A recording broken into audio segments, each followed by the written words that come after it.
Hello everyone, এখন বাজে রাত হচ্ছে 11:30 মতন। আর এখন আমরা কোথায় যাচ্ছি বলো তো? আজকে যাচ্ছি জল ঢালতে বাবার মাথায়। তো আজকে রবিবার ছিল, রবিবারের রাত্রিবেলাতে, যেহেতু 12টার পর তো সোমবার পড়ে যাচ্ছে, আর এখানে সোমবারটা কিভাবে পালন করা হয় সেটাই তোমাদেরকে দেখাচ্ছি। তো চলো, আমাদের রাসের মতনই না, এখানে থিম বাই থিম আর কি ঠাকুর হয় প্রত্যেকটা মহল্লাতে। আর এটা ছিল আমাদের মহল্লা, ঠিক আমাদের মহল্লা বলবো না, আমাদের মহল্লা থেকে 2-3 মিনিটের মতন দূর ছিল।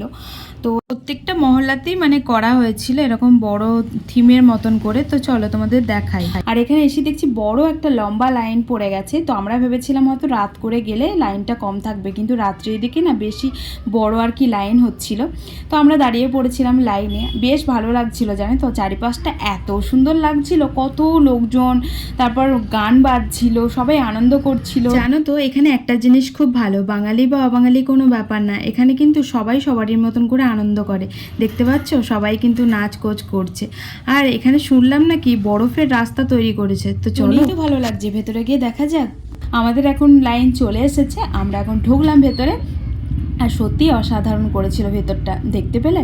তো আমাদের বিল্ডিংয়ে সবাই এসেছিল। আর এখান থেকে শুরু হলো আমাদের বরফের জার্নি, মানে এখান থেকে আর কি হাঁটা চালু হলো বরফের ওপর দিয়ে, পুরোটাই বরফ ছিল। আর এটা করেছিল অমরনাথ, একটা বরফের বড় শিপ করেছিল। তো চলো পুরোটাই তোমাদেরকে দেখাবো।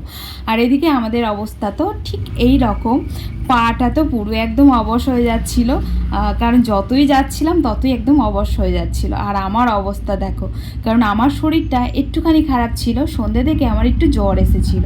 সন্ধ্যেবেলাতে আসার অবশ্য ইচ্ছা ছিল, কিন্তু এই যে জ্বরের মধ্যে আমি পড়েছিলাম, যার জন্য আর আসতে পারিনি। তারপর দেখছি না, বাবার কাছে যাব, এটা নাকি লাস্ট সোমবার এখানে, আমাদের ওখানে তো মনে হয় 3য় সোমবার, আর মহারাষ্ট্রে বলছে নাকি এটা 2য় সোমবার। যেহেতু আমরা মারাঠি বিল্ডিংয়ে থাকি, তার জন্য তোমাদেরকে জানাতে পারলাম। অনেক জায়গায় অনেক রকম চলছে, আর এখানে যেহেতু লাস্ট, তার জন্য আর কি লাস্টের সোমবারে এরকম আর কি ধুমধাম করে পালন করা হয় লাস্ট সোমবারটা। তো চলো, এখানে সবাই মিলে দেখতে পাচ্ছ নাচাকোচা করছে, আর আমিও তো একটুখানি নেচে নিলাম, কারণ নাচ দেখলে আমি নিজেকে আর কন্ট্রোল করে থাকতে পারি বলো তো? তো তারপর নাচা টাচার পরে চলো কোনো রকমে বরফটা পার করে এখন আমরা আর কি ঢুকবো বাবার দর্শনে। তো এখানে বরফের শিপ করেছিল, প্লাস হচ্ছে আমাদের রামলালাকে করেছিল। তো চলো সেটাও তোমাদেরকে দেখাই। আর হ্যাঁ, রাসের সময় কিন্তু এরকম একটা জিনিস করলে খুব ভালোই হয়।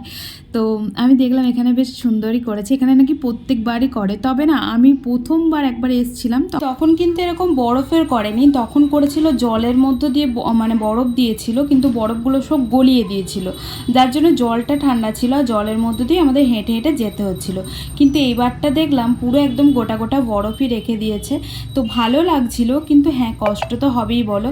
দেখো 5 মিনিট পর্যন্ত তুমি যদি একটা বরফের মধ্যে দিয়ে হেঁটে হেঁটে আসো, তাহলে তোমার পায়ের অবস্থা কি হবে বলো তো?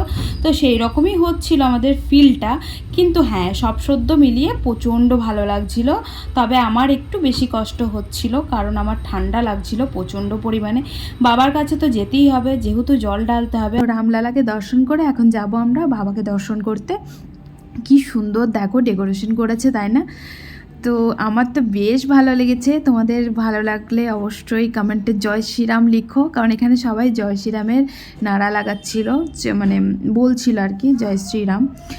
তো এদিকে দেখো চলে এসেছি, এই জলটা ছিল পুরোই বরফ গোলা, একদম ঠান্ডা। আর এই যে বাবা আমাদের বরফের পুরোটাই করেছে।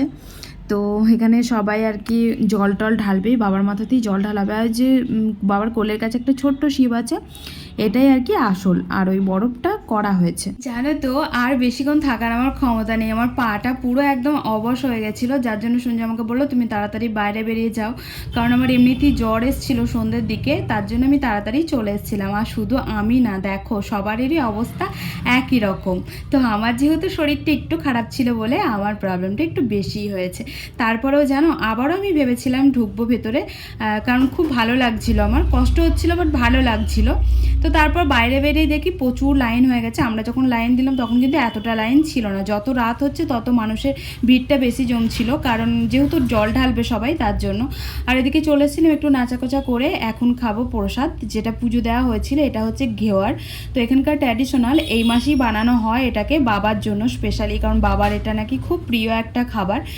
বাজেট এখানকার মানুষজন সবাই বলে। তারপর দেখো সবাইকে একটু একটু করে দিয়ে আসবো বিল্ডিংয়ের সবাইকেই, কারণ সবাই সবাইকে দিচ্ছে একই প্রসাদ, কিন্তু সবাই সবাইকে দিয়েই খাওয়া হয়। তারপর সঞ্জুকে এদিকে একটু খাইয়ে দিলাম আর আমি একটু খেয়ে নিলাম। তো চলো, হর হর মহাদেব। তো অনেক ভালো থেকো সবাই, গুড নাইট।